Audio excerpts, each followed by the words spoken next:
लग्नाची बेडी या मालिकेच्या आजच्या भागामध्ये आपण पाहणार आहोत. अन्वी सिंधूची माफी मागत म्हणते की सिम्मा मला माफ कर.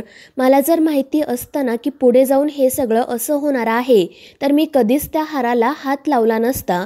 तुझ्यावरचा आरोप मी स्वतःवर घेतला असता. आणि त्यावर सिंधू म्हणते की हो, हे माहिती होतं मला आणि म्हणूनच मी. मात्र ती पुढे काही बोलणार इतक्यात अन्वी म्हणते, म्हणूनच तू तो हार माझ्या नावाने पॉलिशिंगला दिला ना. आणि त्यावर सिंधू हो म्हणते. तर अन्वी त्यासाठी तिचे आभार मानते आणि झालेल्या चुकीबद्दल माफीसुद्धा मागते. आणि त्यानंतर ती सिंधूला विचारते, पण मामी तुला कसं समजलं की तो हार मी हळदीच्या डब्यामध्ये ठेवला होता. त्यावर सिंधू सांगते की जेव्हा मी किचनमध्ये गेले तेव्हा ओट्यावर हळद पडलेली दिसली आणि या घरात जर एखादी वस्तू अशी पडली असेल तर ती तशीच राहत नाही, लगेच साफ केली जाते. आणि त्यामुळे मी मुद्दामच हळदीचा डबा चेक केला आणि त्यामध्ये मला तो हार सापडला. त्यावेळी माझ्यासोबत विनू आणि सावीसुद्धा होते आणि त्याच वेळी सावीला तिच्या शाळेत प्रायमरी कलरबद्दल शिकवलं होतं. आणि मग तिनेच मला तो गेम घेण्याची आयडिया सांगितली आणि हा सगळा प्रकार माझ्या समोर आला. आणि ते ऐकून अन्वी हसतच म्हणते की सावी खरंच खूप स्मार्ट मुलगी आहे, अगदी तुझ्यासारखी. आणि त्यानंतर मग सिंधू अन्वीला विचारते, पण तू तो हार कशासाठी घेतला होता. त्यावर अन्वी म्हणते की सिंधू मामी, मी तुला सगळं काही सांगते, पण त्याआधी तू मला प्रॉमिस कर की ही गोष्ट तू कोणालाही सांगणार नाही. आणि मग सिंधूसुद्धा अन्वीला प्रॉमिस करते. तर अन्वी तिला सांगते की सिंधू मामी, मला एक फोटोशूट करायचं आहे आणि त्यासाठी मला 50,000 रुपयांची गरज होती आणि म्हणूनच मी तो हार घेतला. आणि ते ऐकून सिंधूला धक्का बसतो. ती अन्वीला विचारते, मग तू आजीसोबत का नाही बोलली, त्यांनी तुला पैसे दिले असते ना. त्यावर अन्वी म्हणते की मामी, मी आजीला सांगितलं होतं पण आजीने मला पैसे द्यायला नकार दिला.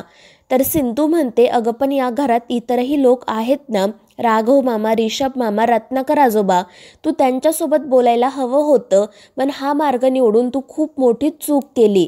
त्यावर अन्वी रडतच म्हणते की सिंधू मामी, या घरात मला कोणीही समजून घेत नाही आणि मी एका फोटोशूटसाठी पैसे मागत आहे हे जर आजीला समजलं असतं ना तर तिने मला परत मारलं असतं. आणि अन्वीचं बोलणं ऐकून सिंधूला वाईट वाटतं. तर अन्वी रडतच म्हणते की सिंधू मामी, या घरात इतके लोक आहेत पण तरीही मला एकटं वाटतं. असं वाटतं की मी घरात नाही तर PGमध्ये राहत आहे, कारण कोणीही मला समजून घेत नाही. आणि त्यावर सिंधू तिला जवळ घेत म्हणते की अन्वी, तू एकटी नाहीये, मी आहे तुझ्यासोबत, तू माझ्यासोबत हवं ते शेअर करू शकते. आणि त्यावर अन्वीसुद्धा हो म्हणते आणि रडतच सिंधूला मिठी मारते.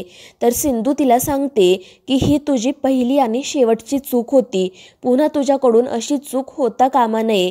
आणि त्यावर अन्वीसुद्धा हो म्हणते आणि सिंधूला प्रॉमिस करते. त्यानंतर संध्याकाळी राणी आणि रेश्मा दारासमोर छान रांगोळी काढत असतात.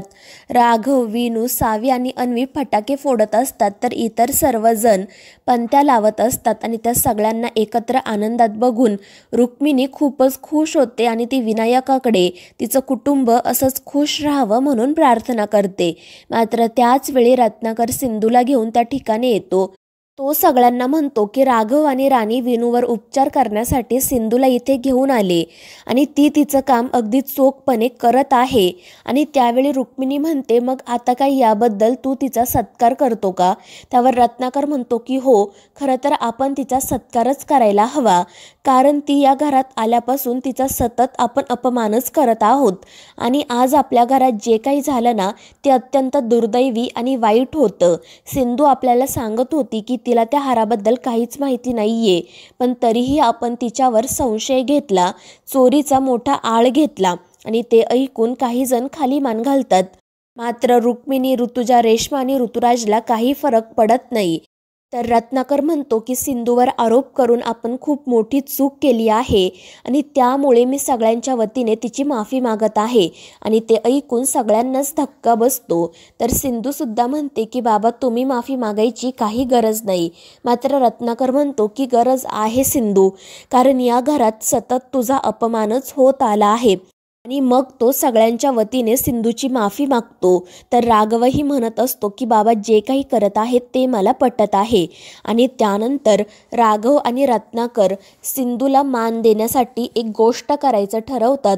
आणि मग ते घरामधून आकाशकंदील घेऊन येतात आणि सिंधूला सांगतात की तुम्ही प्लीज आमच्या घराचं हे आकाशकंदील लावा. आणि ते ऐकून सगळ्यांनाच धक्का बसतो. मात्र सिंधूसुद्धा म्हणते की हा मान तुमचा आहे, माझा नाही, त्यामुळे प्लीज मला हे काम सांगू नका. मात्र रत्नाकर आणि राघव काही ऐकत नाही. ते सिंधूला खूप आग्रह करतात आणि त्यामुळे सिंधू तो आकाशकंदील हातात घेते. मात्र त्यावेळी रुक्मिणी म्हणते की मला हे मान्य नाही आहे, ही मुलगी आपल्या घराचा आकाशकंदील लावू शकत नाही. आणि रुक्मिणीच्या बाजूने लगेच ऋतुराज, रेश्मा आणि ऋतुजासुद्धा उभे राहतात. मात्र रिषभ म्हणतो की डॉक्टर सिंधू सावंत यांना हा मान मिळायलाच हवा. तर रिषभसोबत राणी आणि राजश्रीसुद्धा राघव आणि रत्नाकरच्या बाजूने उभे राहतात आणि सिंधूला हा मान मिळायलाच हवा असं म्हणतात. त्यामुळे रुक्मिणी खूप चिडते आणि त्यानंतर ऋतुजा म्हणते की राघव, आता तू वहिनींच्या विरोधात जाणार का? त्यावर राघव म्हणतो की काकू, तू उगाच काहीतरी बोलू नको, इथे कोणीही कोणाच्या विरोधात जात नाहीये आणि काकू या घरातील कर्ती आहे, तिच्यामुळे हे घर एकत्र बांधलेलं आहे, त्यामुळे तिच्या विरोधात जाण्याचा प्रश्नच येत नाही. आणि ते ऐकून ऋतुजा गप्प बसते आणि त्यानंतर राघव सिंधूला आकाशकंदील लावण्याचा आग्रह करतो आणि मग सिंधूसुद्धा आनंदाने तयार होते. आणि त्यानंतर राघव स्टूल आणि खुर्ची बाहेर घेऊन येतो आणि त्याचा हात पुढे करतो. तर सिंधू तिचा हात त्याच्या हातात देते आणि त्या स्टूलवर उभी राहून आकाशकंदील लावते. त्यामुळे सर्वजण खूप खुश होतात आणि टाळ्या वाजवतात. मात्र खाली उतरत असताना सिंधूचा पाय घसरला जातो आणि तिचा तोल जाऊन ती खाली पडणार इतक्यात राघव तिला सावरतो आणि ते बघून सगळ्यांनाच धक्का बसतो. राणीला खूप वाईट वाटत असते. नकळतपणे तिचे डोळे भरून येतात. राघव आणि सिंधू मात्र एकमेकांकडेच बघत असतात आणि त्याच वेळी अन्वी आनंदाने ओरडते की किती छान दिसतंय. मात्र त्यानंतर ती म्हणते की आकाशकंदील खरंच खूप छान वाटत आहे. तर विनू आणि सावीसुद्धा म्हणतात की हो, हे आकाशकंदील आम्हालाही खूप आवडलं. आणि त्यानंतर राघव पटकन सिंधूला खाली उतरवतो. मात्र घडलेल्या प्रकारामुळे सगळ्यांनाच धक्का बसतो. त्यानंतर राजश्री राणीला म्हणते की चल, आपल्याला पूजेची तयारी करायची आहे. मग त्या सर्वजणी घरात जातात.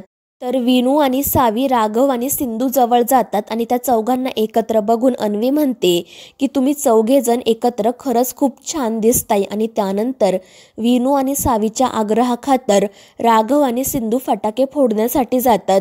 ते चौघेजण एकत्रच फटाके फोडत असतात आणि त्यांना इतका आनंदात बघून रत्नाकर, रिषभ, अन्वी खूपच खुश होतात.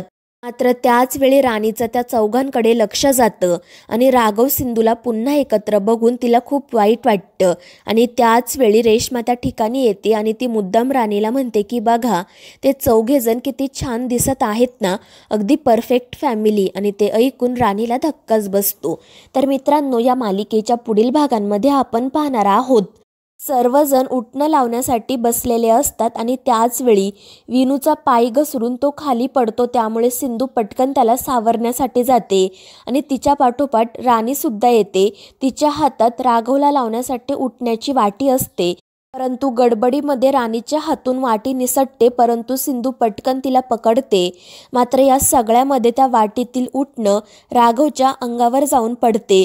तर सिंधू त्याची माफी मागत पटकन ते उटणं पुसते आणि ते बघून ऋतुजा म्हणते की राघवला तर उटणं लावूनही झालं. आणि ते ऐकून राघव आणि सिंधू एकमेकांकडे बघतच राहतात. तर मित्रांनो, या मालिकेच्या पुढील भागांच्या अपडेट्ससाठी आपल्या चॅनेलला सबस्क्राईब करा.